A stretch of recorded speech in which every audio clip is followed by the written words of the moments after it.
එදිනෙදා ගෙදර දොරේදී සිදුවන කතා බහ ඔයා ඉංග්‍රීසියට හරවලා කතා කරනවා නම් ඔයාට ඉක්මනටම ඉංග්‍රීසි ඉගෙන ගන්න පුළුවන්. ඒක වැඩි කාලයක් යන්නේ නැහැ. ඉතින් මම මේ විදිහට තමයි ඔයාලට සංවාදත් එක්ක ඉංග්‍රීසි කතා කරන්නේ කොහොමද කියලා දෙන්නේ. මම මේ වීඩියෝ එකනුත් අරගෙන ඉවිල්ලා තියෙනවා ගොඩක්ම හොඳ වැදගත් වාක්‍ය කීපයක්ම ඔයාට ඉගෙන ගන්න අවශ්‍ය වෙන. ඔයා මාව තාමත් සබස්ක්‍රයිබ් කරලා නැත්නම් පහළ තියෙන සබස්ක්‍රයිබ් බටන් එක ක්ලික් කරලා සබස්ක්‍රයිබ් කරන්න. එයාගේම වීඩියෝ එක හොඳයි කියලා දැනෙනවා නම් තව කෙනෙක්ට දෙයක් ඉගෙන ගන්න පුළුවන් කියලා තේරෙනවා නම් දැනෙනවා නම් හිතනවා නම් යාළුවන් අතර ෂෙයා කරන්න.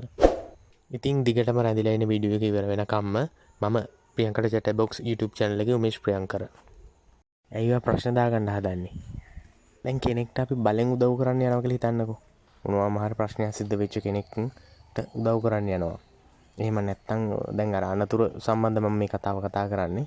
කෙනෙක් අනතුරක වැටලා ඉන්න ගුටි කාලා මරණාසන්නව ඉන්නකොට ගිහලා හොස්පිටල් එකට බාර දෙනවා. හදිසියෙන් හරි යා මැරුණොත් මොකද්ද වෙන්නේ?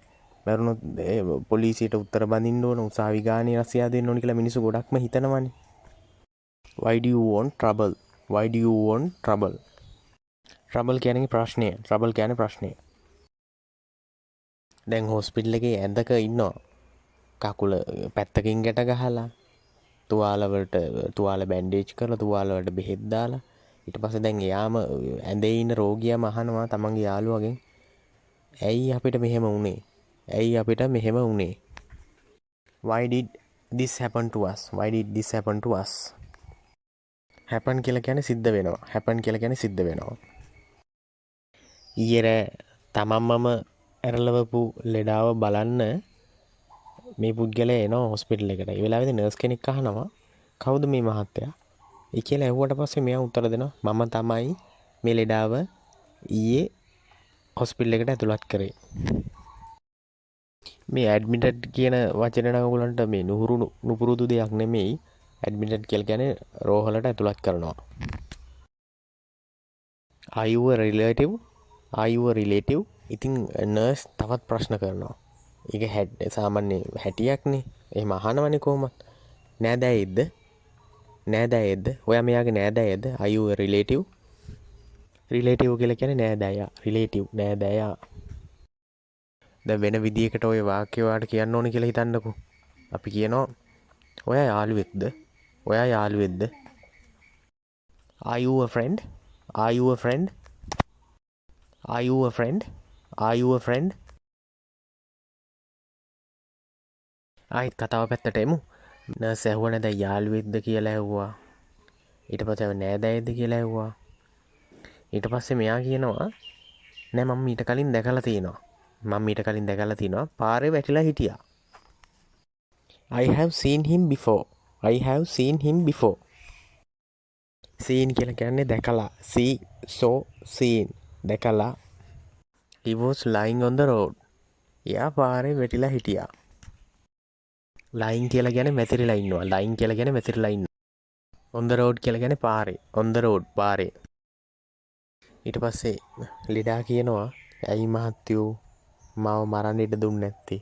ඇයි මහත්තයෝ මාව මරන්න ඉඩ දුන්නේ නැත්තේ? Why didn't you let me die? Why didn't you let me die? let කියලා කියන්නේ ඉඩ දෙනවා. let කියන්නේ ඉඩ දෙනවා. die කියලා කියන්නේ මැරෙනවා. die කියන්නේ මැරෙනවා. අර අපි කියන්නේ මෙහෙම ජීවත් වෙනවට වඩා මැරුණා නම් හොඳයි කියලා.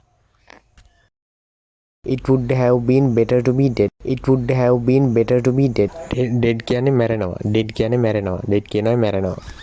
ඔයාලට තේරෙනවද දැන් මේක මේ කියන්නේ මේ මැරුණාට පස්සේ නෙමෙයි මැරුණා නම් හොඳයි කියලා කියන්නේ වේදනාව ඉවස ගන්න බැරුව. ඒ කියන්නේ වෙලා නැහැ, මැරිලා නැහැ. මැරුණා නම් හොඳයි කියන්නේ උපකල්පනය කරනවා.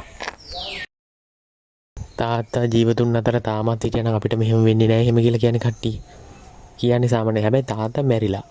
ජීවතුන් අතර නැහැ. නමුත් ජීවතුන් අතර හිටියනම් කියලා උපකල්පනය කරනවා. මෙහෙම වෙන්නේ නැහැ. ඒ වගේ තමයි. ජීවත් වෙලා හිටියනම් හොඳයි. ජීවත් වෙලා හිටියනම් හොඳයි. එයාලා මෙයාගේ ගෙට ගිනි තිබ්බා. එයාගේ ගේ විනාශ කරා කියන එක තමයි කියන්නේ. එයාලා මෙයාගේ ගෙට ගිනි තිබ්බා. They burnt his home. They burnt his home. burnt කියලා කියන්නේ පුච්චනවා. burnt පිච්චුවා. burnt පිච්චුවා. burnt පුච්චනවා. burnt පිච්චුවා. එයාලා කියනවා එයාගේ අම්මත් මැරිලා කියලා. සමහර විට අර ගේ ගිනි ගත්ත වෙලාවෙත් දන්නේ නැහැ. එයාලා කියනවා එයාගේ අම්මත් මැරිලා කියලා.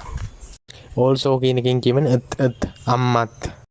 දැන් ඔය වාක්‍යෙම අපිට වෙනත් විදිහකට කියන්න පුළුවන් නේ.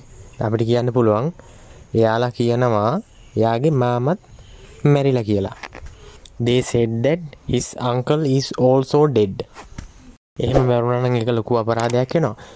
කොහොම හරි මේ වීඩියෝ එකත් ඉවර වෙනවා. මේ විදිහටම. ඉතින් ඊළඟ වීඩියෝ එකකින් හමු වෙනතුරු ඔබට බොහොම ස්තුතියි.